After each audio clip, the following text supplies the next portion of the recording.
Hey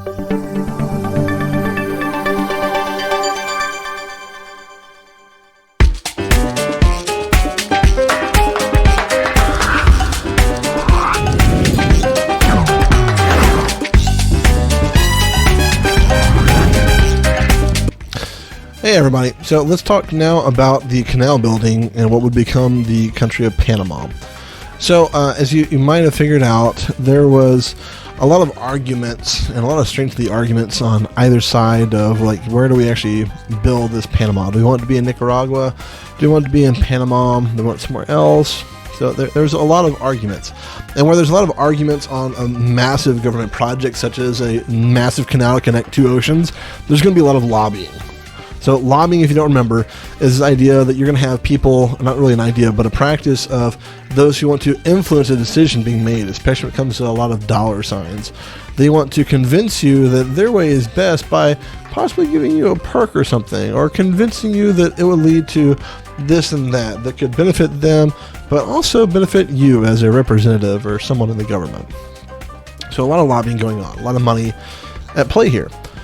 The problem is that there was a lot of what ifs and a lot of engineering questions. So as president, Theodore Roosevelt had to actually figure out what was going to be best, and Congress had to agree with him, and they go forward with the idea of Panama.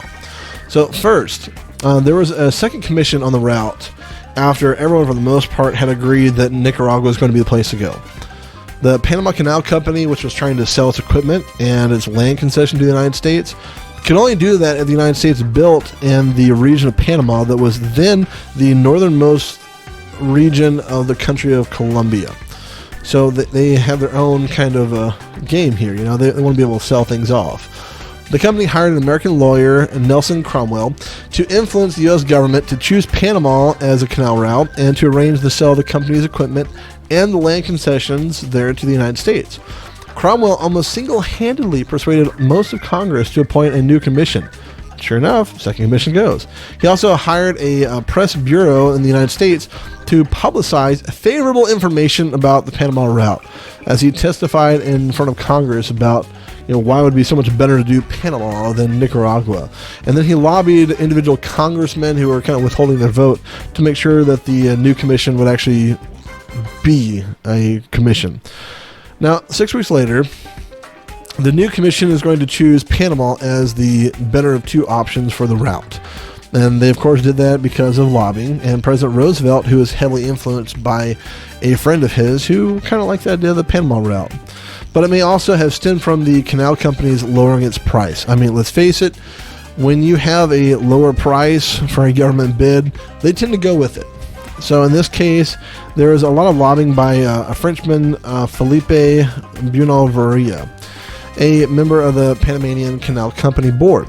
At a later point, it seems that Roosevelt himself actually was influenced was influenced by a senator to speak in favor of the Panamanian route, although there wasn't a lot of evidence to support that, but it's mostly regarded that probably happened.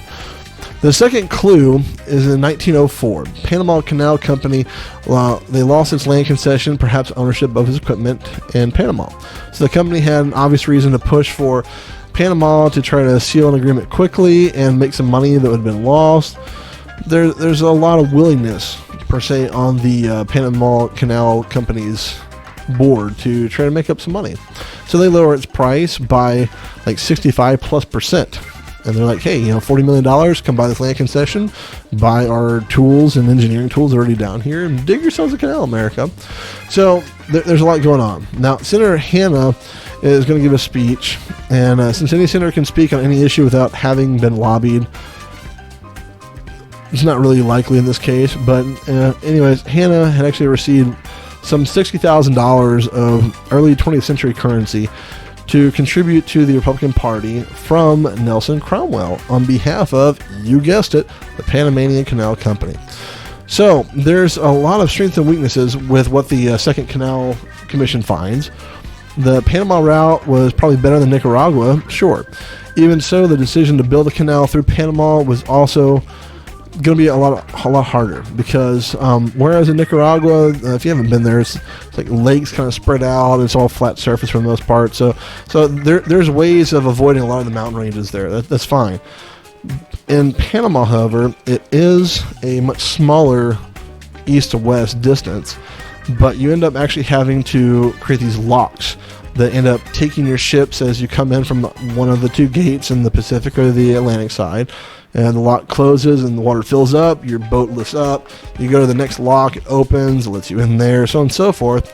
And at the top of the canal is the lake, and you can traverse there. There's a lot of shipping that happens up there nowadays, and it's kind of interesting to see how everything happened. And it's also a massive monetary and ecological impact and investment America has to take.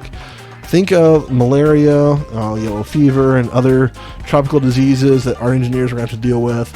So there was a lot of science put into actually exterminating malaria and getting rid of mosquitoes. And so we found out a lot of pretty helpful stuff, as it turns out, to ending the threat of malaria and yellow fever as it happens from what goes on in Cuba in the 19th century, and then also here in the early 20th century in Panama, or back then Colombia.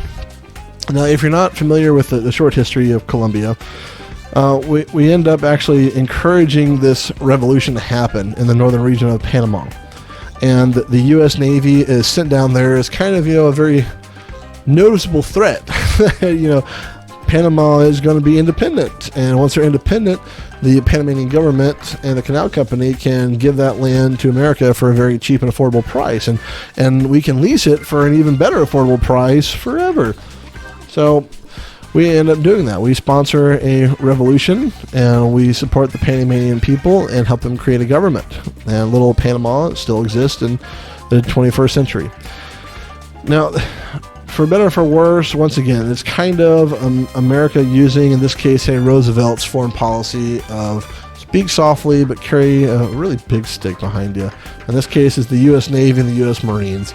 If you want America to really get involved in this, we'll go on and make sure Panama separates.